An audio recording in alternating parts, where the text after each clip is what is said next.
Одоо яг энэ бол 2 настай. Тэгэхээр энэ жил ингээд цэцэглээд талбай дээр ингээд мандал гарлаж ирсэн намрууд энэ үнцгийг нь буцаагаад одоо ухаадах боломжтой. Тэгэхээр дараа жил талбайтай үзэл болгочихвол буцаад өөрөө үзчихчих. Дундаа манайх энэ мандлынхаа гол тарьдаг л да энэ олон нас агава гэж цэцэг байгаа.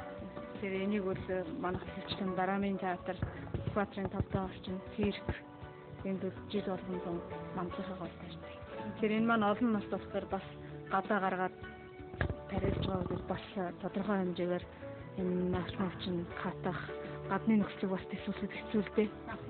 Тэгээд жилдээ тэндээ тариалчаад намар болохоор буцаагаад хүлэмжиндээ авчраад одоо өөрийг нь бүр ингээд том болчихсон.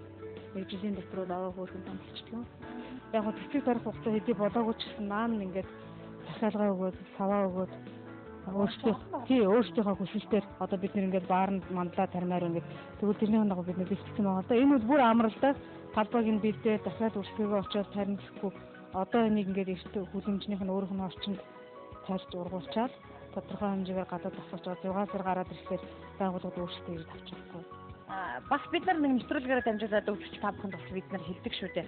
Ер нь бол яг одоо зөвөр ямар ч модч бай, цэцэг бай өөртөө үргэлжлүүлэх гээд ингээд ядж байхаараа эхний удаа тийм ээ.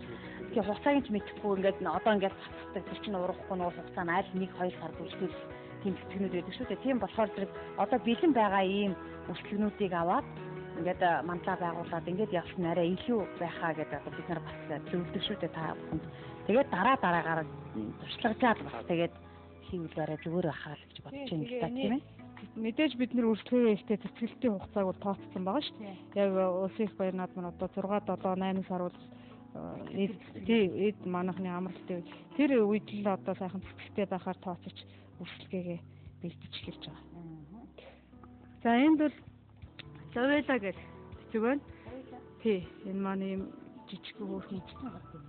Тий, гэхдээ эн чинь ингээд цэцгэлэхлээрээ битүү сайхан цэцгэлж байна. Цагаан өнгөтэй байна, ягаан өнгөтэй байна, цэнхэр өнгөтэй байдаг. Тэгэхээр энэ маань нэг өндөр ургадаг үстэй нэг 15 см элдв өндөр ургадаг. Тийм болохоор энийг бас эмжээрээр тариул хамгийн тохиромжтой. Одоо цагаан эмжээр хийхээрээ бол цагаан өнгөтэйгөөс нь ягаан өнгөтэй эмжээр хийхээрээ бол ягаанаас нь цэнхрээс нь гэж ялна. Энэ астра. Тийм энэ астра хамгийн өндөр ургадаг цэцэг. Тэгэхээр энэ мандлын гол байвал зүгээр тий дээрээс нь чинь өнгийн цэцэг гаргадаг. За энд Цинерария гэдэг өөрөө бас 2 настай ургамал да. 2 дахь жилдээ шар цэцэг гаргаад тэрнээсээ өрөө өгдөг. Ихэвчлэн эхний жилд нь одоо яг ийм нэг мөнгөлөг энэ саар дүнгийн ашиглаад бас ямар нэгэн намтлын эмжээрт энэ тэнд ингээд цагаан саар дүнг оруулах тохиолдолд энийг өргөн тариалдаг. За энэ арслангийн жавч.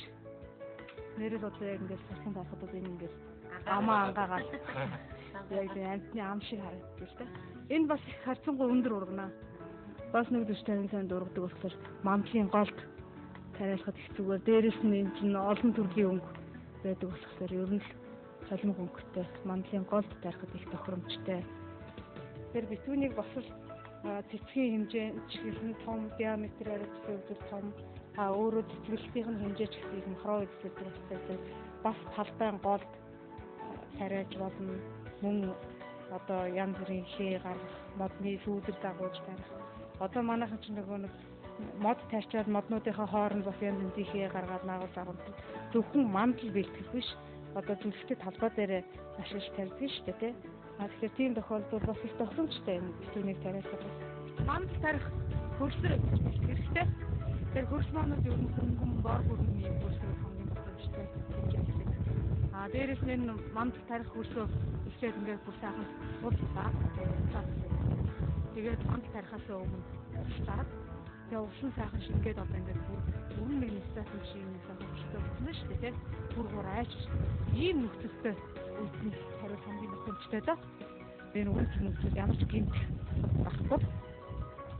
Тэгээд энэ өөрчлөлөө энэ одоо цэцгийнх маань энэ үндэсний уг хүртэл одоо үндэсний хүчиг хүртэл энэ хэсгийг даалдарч болгож байгаа юм да.